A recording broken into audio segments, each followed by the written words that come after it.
Hello UPSC aspirants, और कैसे हैं आप सब। उम्मीद है आप सब बहुत अच्छे होंगे। जीएस पेपर 3 हम लोग लगातार कंटिन्यू कर रहे हैं और ये अपना आज का 10वां सेशन है और इसी के साथ हमारी यूनिट 1 पूरी बहुत अच्छे से वेल कंप्लीट हो जाएगी। इसके बाद आपको एक ही काम करना है, क्या, अब वो करंट अफेयर से थोड़ा सा जुड़ाव रखना है और यूनिट 1 से जो भी रिलेटेड पॉइंट्स हैं, अगर कुछ नया आता है वो बीच बीच में मैं बताता रहूँगा। अगर कुछ है तो वो मैं सेशन लेके आ जाऊँगा, लेकिन मान लीजिए कुछ छूटता है तो आप भी अपनी नज़र बनाए रखिए। जो भी लगता है कि यूनिट 1 से जुड़ रहा है या जो भी टॉपिक हमने पढ़ा है इससे कहीं से भी जुड़ रहा है तो आप अपने नोट्स को अपडेट करते रहिएगा। बस बेसिक एकदम कंप्लीट है, ठीक है। आज का जो सेशन है वो काफ़ी इंपॉर्टेंट है, इसलिए क्योंकि एक नई अर्थव्यवस्था के बारे में आज का आपको पता चलेगा। लगातार खबरों में है तो उम्मीद है कि 2023 में ये क्वेश्चन आपको देखने को मिले। तो चलिए शुरू करते हैं आज का जीएस पेपर 3, ठीक है। जैसा आप जानते हैं यूनिट 1 हम लोग कर रहे हैं और ये आज का लास्ट सेशन नंबर 10 है। और यहाँ पे एक बात ध्यान रखना, 2023 की तैयारी कर रहे हैं यूपीएससी और टारगेट क्या है, आईएएस बनने का। तो मेहनत करना आपका धर्म है, कर्म है, तभी कुछ बेहतर हो पाएगा। इसीलिए बिल्कुल एनर्जेटिक और अपने लक्ष्य की प्राप्ति के लिए रोज प्रतिदिन आपको मेहनत करनी है। तो चलिए शुरू करते हैं एक मोस्ट इम्पॉर्टेंट टॉपिक जिसका नाम है जैव अर्थव्यवस्था या बायो इकोनॉमिक्स। जैसा आप जान रहे होंगे, शब्द से ही आपको पहली बार परिचय हुआ होगा क्योंकि काफ़ी इंपॉर्टेंट है। यह सेगमेंट मुझे भी नया लगा और बेहतर लगा, ठीक है। कुछ बहुत अच्छी चीज़ें समझने को आएगी क्योंकि लगातार ना इसका जो परसेंटेज है वो जीडीपी में बढ़ रहा है। तो इस वजह से इस पे यूपीएससी क्वेश्चन पूछ सकती है, हमेशा कुछ ना कुछ नया यूपीएससी पूछती ही है। तो थोड़ा सा विचार रखिएगा और इसको अच्छे से एज इट इज़ लिख लीजिएगा। चलिए देखते हैं क्या है। संयुक्त राष्ट्र खाद्य तथा कृषि संगठन फाओ, ठीक है, के अनुसार एक जो हमारा यूनाइटेड नेशन है उसकी एक संस्था है, उसका एक संगठन है जिसको हम खाद्य और कृषि संगठन FAO शॉर्टकट में कहते हैं इंग्लिश में, ठीक है। तो इसके अनुसार बात क्या कही गई है, जैविक संसाधनों के उत्पादन, उपयोग, संरक्षण और पुनर्उत्पादन से है। मतलब जैविक संसाधन मतलब वह चीज़ें जो हमें प्रकृति से मिलती हैं, उसी का हम क्या कर रहे हैं, उत्पादन कर रहे हैं, उसका उपयोग कर रहे हैं, उसका संरक्षण कर रहे हैं और उसी का हम पुनर्उत्पादन कर रहे हैं। उससे है क्या, जैव अर्थव्यवस्था। इसमें अस्थायी समाधान जैसे सूचना, उत्पाद, प्रक्रिया और सेवाएं उपलब्ध कराने के लिए संबंधित ज्ञान, विज्ञान और प्रौद्योगिकी तथा नवाचार को शामिल किया जाता है। किसमें, जैविक अर्थव्यवस्था में या बायो इकोनॉमिक्स में। यह संधारणीय अर्थव्यवस्था को सक्षम बनाने में मदद करता है। संधारणीय अर्थव्यवस्था ऐसा होता है, मतलब हम प्रकृति से जो ले रहे हैं उतना प्रकृति को वापस कर दे रहे हैं जिससे संतुलन बना रहे विश्व का, शांति का, और हमारी जो प्रकृति है वो एज इट इज जैसे चल रही है ऐसे आगे बढ़ती रहे प्राकृतिक रूप में। तो हम क्या करते हैं, आज की दुनिया आप जानते हैं, चाहे वो कृषि हो या खाद हो, हम ज़्यादा से ज़्यादा क्या कर रहे हैं, पृथ्वी के संसाधनों का दोहन कर रहे हैं। और वह दोहन ऐसा है कि हम उसको कुछ लौटा नहीं पा रहे हैं, ठीक है। अगर हम ले उसे 100 रहे हैं तो लौटा शायद 20 ही रहे हैं, इस वजह से नुकसान ज़्यादा है। तो लेकिन जैविक कृषि क्या है या जैव अर्थव्यवस्था क्या है, जिसमें हम क्या करेंगे ना, प्राकृतिक संसाधनों को लेंगे, उसका ही उत्पादन करेंगे, उसका ही उपयोग करेंगे, उसका संरक्षण के साथ साथ पुनर्उत्पादन करेंगे, जिससे क्या हो, जो हमारी जैविक अर्थव्यवस्था है, मतलब जो हमारा प्राकृतिक संसाधन है वो बना रहे और उससे कोई नुकसान ना हो। तो इसमें क्या क्या चीज़ें ध्यान रखिएगा। इससे जो भी चीज़ें हमें मिलती हैं, चाहे वो सूचना हो, उत्पादन हो, प्रक्रिया, सेवा हो, जो भी हम ले रहे हैं ना, उससे संबंधित क्या है, विज्ञान और प्रौद्योगिकी और नवाचार। इसी को हम क्या बोलते हैं, जैव अर्थव्यवस्था। मुझे लगता है एकदम बात आपको क्लियर हो गई होगी कि ये होता क्या है। तो आप इंट्रोडक्शन में जब ये मान लीजिए क्वेश्चन आए तो आप इंट्रोडक्शन में लिख सकते हैं, बहुत आराम से 3-4 लाइन का है, बढ़िया से लिख दीजिएगा। आगे अब बात करते हैं सबसे इम्पोर्टेंट, इसमें कौन कौन से क्षेत्र शामिल हो सकते हैं। या यूपीएससी बहुत बेसिक सा क्वेश्चन पूछेगा तो यही पूछेगा, क्या पूछेगा कि जैव अर्थव्यवस्था क्या होती है, इसके प्रमुख क्षेत्र कौन कौन से हैं, तथा आने वाली चुनौतियां क्या हैं और सरकार के द्वारा कौन कौन से कदम उठाए गए हैं इसको संरक्षित करने के लिए या इसको आगे बढ़ाने के लिए। और क्या पूछेगा, यही सब पूछता है। तो हमें क्या करना है, इसी के लिए तैयार रहना है। एज इट इज़ एक पन्ने का नोट्स होगा, मामला ख़त्म, ठीक। देखिए, शामिल प्रमुख क्षेत्र, नंबर 1 खाद्य प्रणाली। इसका मतलब क्या हुआ, संधारणीय कृषि। मैंने क्या बोला, ऐसी कृषि करना है जिससे प्रकृति को नुकसान ना पहुँचे। वही आगे संधारणीय लगा है, मतलब सबके आगे संधारणीय ही लगा है। संधारणीय मत्स्य, मसले मतलब जो मछली पालन होता है, तो मछलियों को भी इस तरह पालना है कि हमारी जैव कृषि जो है उसमें कोई नुकसान ना हो। ठीक है। वानिकी, वानिकी आप जानते हैं, जो हम फल और इन सब चीज़ों के बगीचे लगाते हैं उनको वानिकी कहते हैं। और जलीय कृषि, तो ये क्या है, ये खाद्य प्रणाली है। कहाँ से मिलेगी हमें, जैव अर्थव्यवस्था से। कोई दिक्कत, देखो कृषि भी आ गया, मत्स्यन भी आ गया, वानिकी भी आ गया और जलीय कृषि। जलीय कृषि में बहुत सारी चीज़ें आती हैं, ठीक, वो आप जानते ही हैं, एक बार आप सर्च कीजिएगा, या जब हम लोग कृषि पढ़ेंगे तो वहाँ पे जलीय कृषि पढ़ेंगे। ठीक है, चलिए आगे बात करते हैं जैव उत्पाद। जैव उत्पाद में जैसे आजकल जान रहे होंगे बायोप्लास्टिक आ गया है, बायो डिज़ाइन वस्त्र आ गए हैं, मतलब कपड़े, ऐसे कपड़े जो इकोसिस्टम को हमेशा डिज़ाइन बना के रखेंगे, मतलब इको डिज़ाइन है। मतलब ये हुआ कि वो प्रकृति को उतना नुकसान नहीं करेंगे जो से और वस्त्र नुकसान कर रहे हैं। अगर आप देखें स्विट्ज़रलैंड या न्यूजीलैंड के, न्यूजीलैंड हो गया, स्विट्ज़रलैंड हो गया, या अगर आप देखेंगे यूरोप की जो नॉर्वे और ये सब कंट्री हैं, वहाँ सब इको डिज़ाइनिंग वस्त्र ही चलता है। जैसे हम लोग जो कपड़े पहनते हैं ये इको डिज़ाइनिंग बिल्कुल भी नहीं है। ठीक, ये प्रकृति को दोहन करके ही लिया जाता है और प्रकृति को उतना ही नुकसान पहुँचाते हैं जितना बनाने में। तो ये कहीं ना कहीं क्या है, आज की व्यवस्था इसमें आगे बढ़ रही है, लेकिन उतना ज़्यादा हमें फ़र्क नहीं पड़ता क्योंकि हम ऐसी जगह पे है जहाँ पे जो प्रकृति है ना थोड़ी स्टेबलिश है, शांत है। लेकिन ऊपर जाके देखिए आप, न्यूजीलैंड की तरफ जाके देखिए, या फिर आप ऊपर जाएंगे स्विट्ज़रलैंड या नॉर्वे वगैरह में, वहाँ पे प्रकृति बहुत ही कहते हैं क्षणभंगुर है, मतलब हर पल वहाँ पे बहुत तेज़ी से बदलाव होते रहते हैं। अगर वहाँ ज़्यादा बड़ा बदलाव हुआ तो वो जीवित ही नहीं रहेंगे, इसीलिए उन्हें इको फ्रेंडली होना मजबूरी है।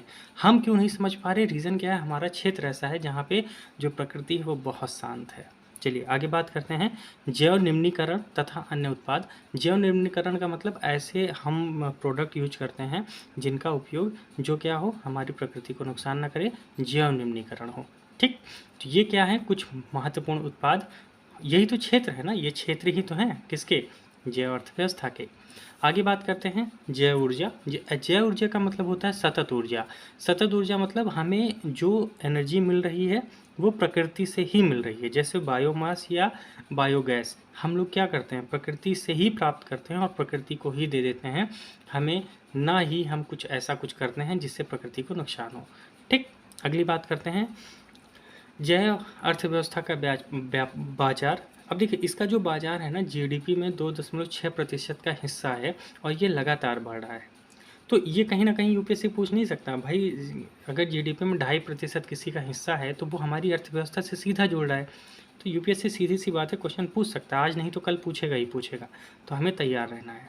आगे बायो फार्मा, आज भी जान रहे होंगे आजकल बहुत सारी कंपनियां आ गई हैं, जैसे कि बाबा रामदेव की पतंजलि। ये क्या है, एक तरह की जैव अर्थव्यवस्था पे आधारित क्या है, उसकी पूरी प्रणाली है। तो वो स्वास्थ्य उपचार, उससे संबंधित सेवाएं यही तो दे रही है। वो कहते नहीं कि हमारा पूरा जितने भी प्रोडक्ट है वो पूरी तरह से क्या है, जैव है ना। तो इसी वजह से आगे जैव अर्थव्यवस्था में सिर्फ बायो फार्मा का ही ना 49% योगदान है। अगर 2.6% जीडीपी में जैव अर्थव्यवस्था का आधार है तो उसमें बायो फार्मा सबसे बड़ा क्या कर रहा है, भूमिका निभा रहा है, लगभग 49%। आजकल देख रहे होंगे एक भीड़ सी मची है, लगातार चीज़ें, हर चीज़ क्या बताया जा रहा है कि ये नेचुरल है, ऑर्गेनिक है। ये नाम बना के आपको पूरी तरह से प्रोडक्ट बेचा जा रहा है और बहुत महंगा, विश्वास करिए बहुत महंगा, एक नॉर्मल प्रोडक्ट से बहुत महंगा। आज से अगर देखा जाए तो 50 या 100 साल पहले, 100 साल पहले जाते हैं तो आपको हर चीज़ ऑर्गेनिक ही मिलती थी, क्योंकि हम उसमें फर्टिलाइज़र यूज नहीं करते, क्योंकि हमने उसका क्या किया था, उसकी उत्पत्ति ही नहीं हुई थी। जब फर्टिलाइज़र की उत्पत्ति नहीं हुई थी तब हर चीज़ बायो क्या थी, बोलिए, ऑर्गेनिक थी, है ना। बायो अर्थव्यवस्था मतलब जैव थी, मतलब जो हमें सीधा प्रकृति से मिल रहा है। आज हमने क्या किया, बहुत सारे फर्टिलाइजर, जैसे बहुत सारी खाद, यूरिया, डाई, है ना, इनका प्रयोग कर रहे हैं। तो इससे क्या हो रहा है, इससे क्या हो रहा है, सीधी सी बात है, हमारा ही नुकसान हुआ। अब हम समझ रहे हैं नहीं हमें वापस जाना चाहिए, लेकिन इतना आगे बढ़ चुके हैं कि वापस जाना थोड़ा कठिन है।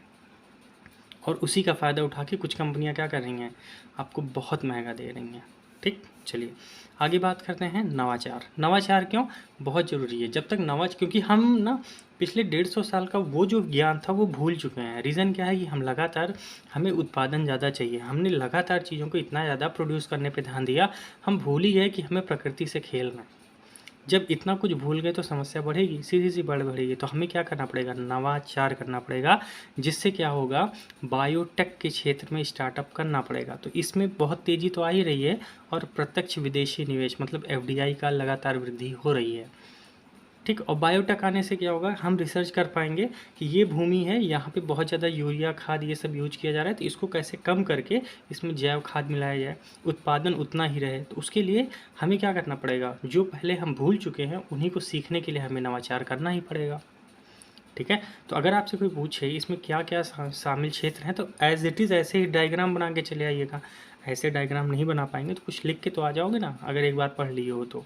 चलिए अब आगे बात करते हैं। अगला, संबंधित चुनौतियां भी कुछ होंगी, सीधी सी बात है। अगर हमें उस चीज़ में क्या मिला है हैं, तो चुनौतियां, देखिए हर जगह दो चीज़ होता है, एक चुनौती होता है, उसका समाधान होता है, हर चीज़। तो हमें हर पहलू को अच्छे से पकड़ के रखना है।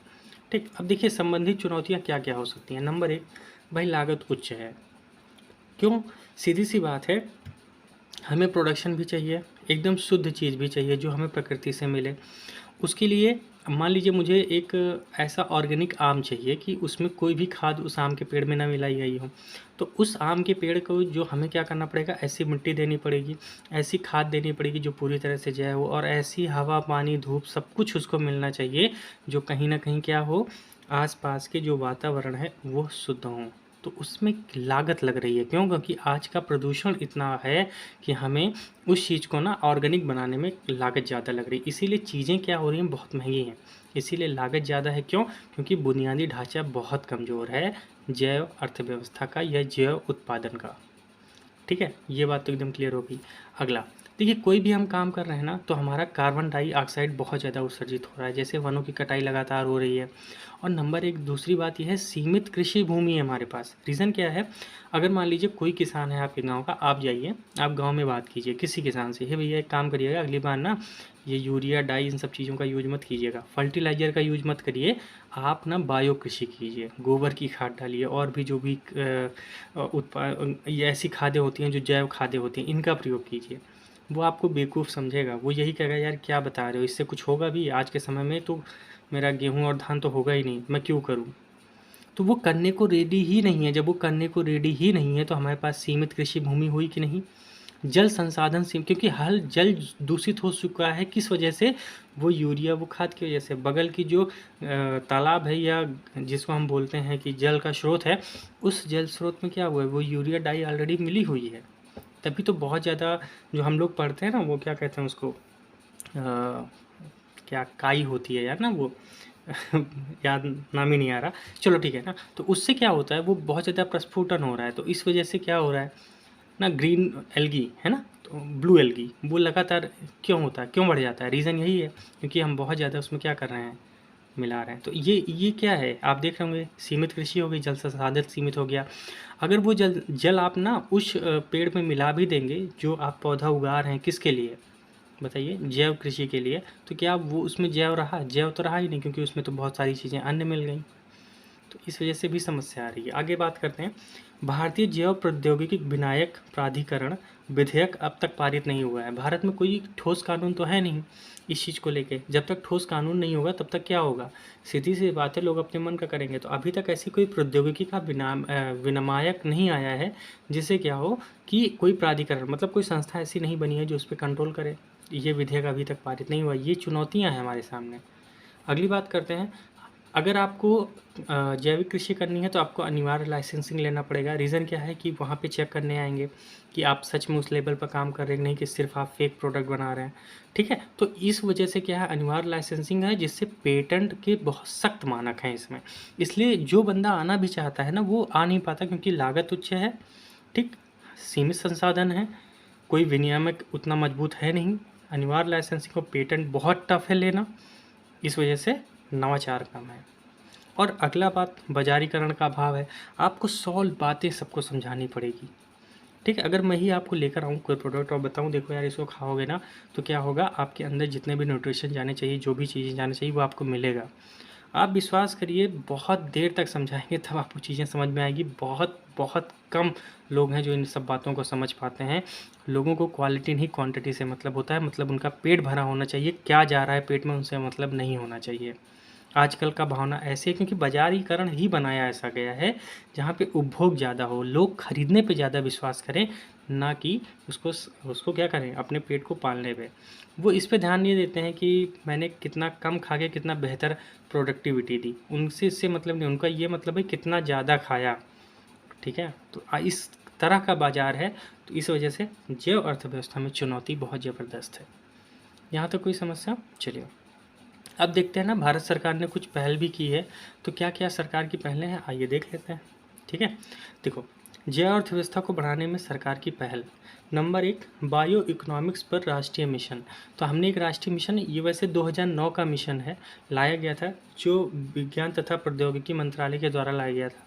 जैव संसाधनों के उपयोग तथा ग्रामीण अर्थव्यवस्था को बढ़ाना।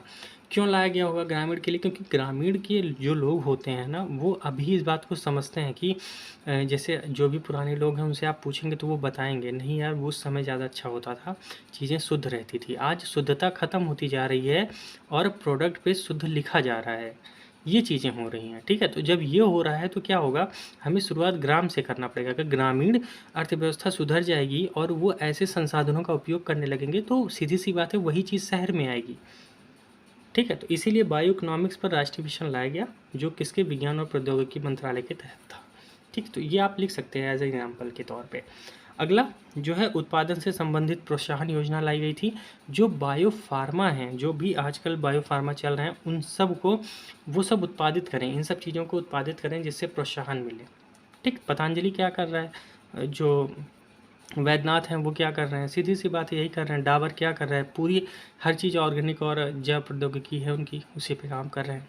आगे राष्ट्रीय जैव प्रौद्योगिकी विकास रणनीति 2015 में लाई गई थी।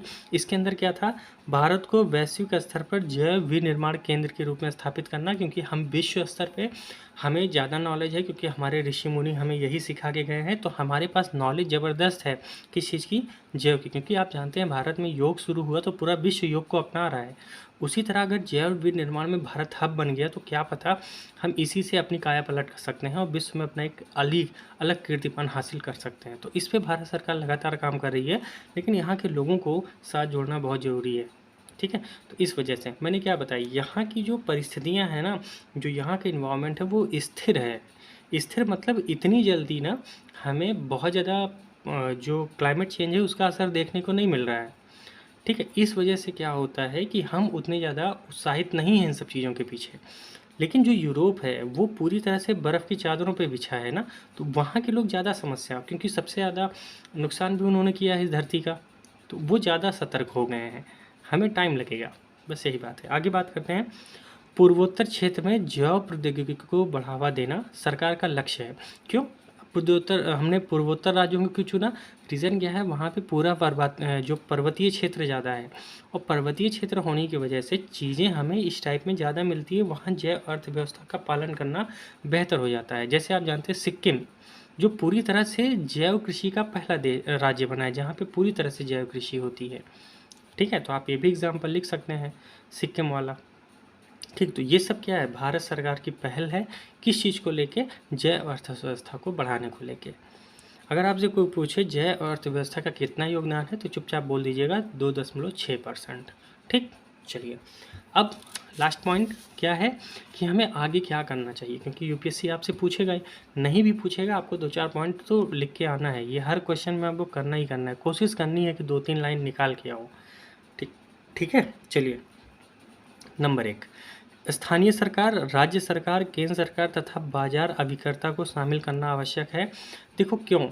देखो, अगर हम स्थानीय सरकार को जोड़ेंगे तो सबसे पहले ये होगा कि जो स्थानीय सरकार है वो ज़्यादा समझती है इन सब बातों को।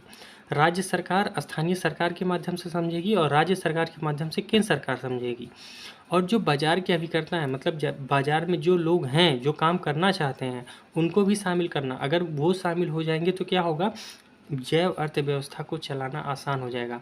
अगर इसी में किसी की कड़ी टूट गई ना तो ईज़ी नहीं होता है। जैसे मान लीजिए स्थानीय सरकार चाहती है कि हमारा जो क्षेत्र है यहाँ पे जैव कृषि बहुत अच्छे से हो सकती है, लेकिन राज्य सरकार उसकी बात को हमेशा इग्नोर कर रही है, तो समस्या बढ़ जाएगी।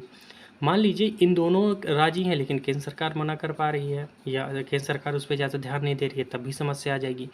मान लीजिए ये तीनों लोग तैयार हैं, ये तीनों लोग एफर्ट भी कर रहे हैं, लेकिन बाज़ार में जो अभिकर्ता है वो जान रहे हैं कि हमारा इसमें जाने से लॉस हो जाएगा, नुकसान हो जाएगा और बहुत टफ है मतलब इसको संभालना, जो ऑलरेडी हैं प्लेयर्स उनसे बीट करना, तो ये समस्या आएगी कि नहीं आएगी। तो इसीलिए सबका सम्मिलित होना बहुत ज़रूरी है। अगली बात, मानव पूंजी का निर्माण करना जरूरी है, जिससे गुणवत्ता और रोजगार में वृद्धि तो होगी होगी, सीधी सी बात है। मानव पूंजी मतलब जो जैव अर्थव्यवस्था को समझता हो, जो जैव अर्थव्यवस्था की बात को समझता हो कि नहीं भैया ये चीज़ें बहुत ज़रूरी हैं, जिससे हमारा प्रकृति क्या करेगी, एक संतुलन बना के आगे बढ़ेगी।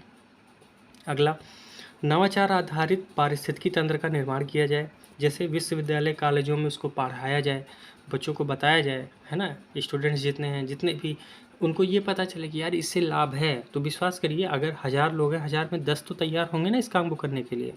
तो ये इंपॉर्टेंट है, नवाचार आधारित पारिस्थितिकी तंत्र का निर्माण किया जाए। अगला, विनियमन समन्वित नीति को से तीव्र विकास संभव है। जैसे मैंने बताया, अभी हमने देखा था कि अभी तक वो विधेयक ही पारित नहीं हुआ। जब विधेयक ही पारित नहीं हुआ तो हमें विनियमन करने की ज़रूरत है, और इन सब को शामिल करते हुए एक नीति बना लो, जिससे जो विकास है वो तीव्र हो पाएगा, क्योंकि उस पर सभी सहमत होंगे ना। मान लीजिए केंद्र सरकार ने कुछ बना दिया, लेकिन स्थानीय सरकार और राज्य सरकार के पेट में वो पच नहीं रहा, तो समस्या आ जाएगी। या तीनों ने मिलकर बना दिया लेकिन इतना टफ है कि बाजार अभिकर्ता उस पर आना नहीं चाहते, तब भी समस्या हो जाएगी। तो ये ऐसी नीति हो जो विनियमन और समन्वय की नीति हो, जिससे जो जैव अर्थव्यवस्था है उसका विकास तेजी से हो पाएगा। अगला, नवाचार अनुसंधान और इस्तेमाल में सार्वजनिक निजी भागीदारी को आवश्यक है। मतलब जो नवाचार किया जाए या जो अनुसंधान किया जाए, जो या फिर जो ये सब चीज़ें हैं जिनका प्रयोग किया जाता है जैव अर्थव्यवस्था में, उसको सम्मिलित करने के लिए सामाजिक मतलब सार्वजनिक मतलब गवर्नमेंट और निजी मतलब प्राइवेट, इनकी भागीदारी आवश्यक है। क्योंकि क्या है, जो बाजार के प्लेयर हैं क्या हैं, वो सीधी सी बात है, वो कौन है, निजी हैं। और ये स्थानीय, केंद्र और राज्य, ये कौन है, सार्वजनिक है। इनकी भागीदारी आवश्यक है नवाचार अनुसंधान और इसके इस्तेमाल में। अगली बात करते हैं, बाज़ारों में सुधार किया जाए और प्रतिस्पर्धा में वृद्धि की जाए। देखो बाज़ार में सुधार क्यों किया जाए, क्योंकि जो है चीज़ें उनको बताया जाए, नहीं भैया इस प्रोडक्ट को यूज कीजिए, कम से कम लागत कम कीजिए, चीज़ें सस्ती होंगी तो लोग ज़्यादा खरीदेंगे। भाई सीधी सी बात है, आप कुछ मसाले खरीदने गए, पता चला यह मसाला जिसमें कलरफुल है और दिखने में बहुत अच्छा है, टेस्टी भी है, क्योंकि वो ऑर्गेनिक नहीं है, लोग, और सस्ता है उसको लोग जो ज़्यादा खरीद, लेकिन ऑर्गेनिक है महंगा है तो लोग कम खरीदेंगे, है ना। तो बस इसी वजह से हमें क्या करना है, कॉस्ट इफेक्टिव बनाना है, बाज़ारों को सुधारना है, प्रतिस्पर्धा बनानी है। देखिए प्रतिस्पर्धा बढ़ाने से क्या फ़ायदा है, प्रतिस्पर्धा बढ़ेगी ना तो चीज़ें अच्छी बनेंगी, सीधी सी बात है। हर लोग अच्छी कंपनी को चाहेंगे और बेकार कंपनियां निकल जाएंगी, लेकिन प्रतिस्पर्धा रहेगी तो क्या होगा, दोनों कंपनियां प्रोडक्ट लीड करने में आगे बढ़ेंगी और समय और काम अच्छा करेंगी। ठीक है, तो ये हमारा यूनिट 1 आज कंप्लीट हुआ। हमने क्या पढ़ा, जैव अर्थव्यवस्था, उससे संबंधित जितने पहलू थे हमने बहुत अच्छे से डिस्कस कर लिया। विश्वास करिए ये नोट्स इतने ज़बरदस्त है ना, आप अच्छे से पढ़ाई करिए।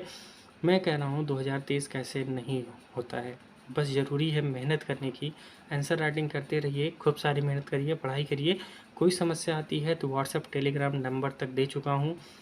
क्या करना है, टेलीग्राम चैनल जरूर ज्वाइन करना है, पीडीएफ वहीं मिलेगी, देख के नोट्स बना लीजिए। लेक्चर करना पूरा ज़रूरी है क्योंकि चीज़ें बहुत अच्छे से आपको समझ में आएंगी। ठीक है, प्लीज़ शेयर कीजिए, थोड़ा सा सपोर्ट करिए, बहुत ज़रूरी है। ठीक है, चलिए फिर मिलेंगे अगले सेशन में। आप सभी का बहुत बहुत धन्यवाद।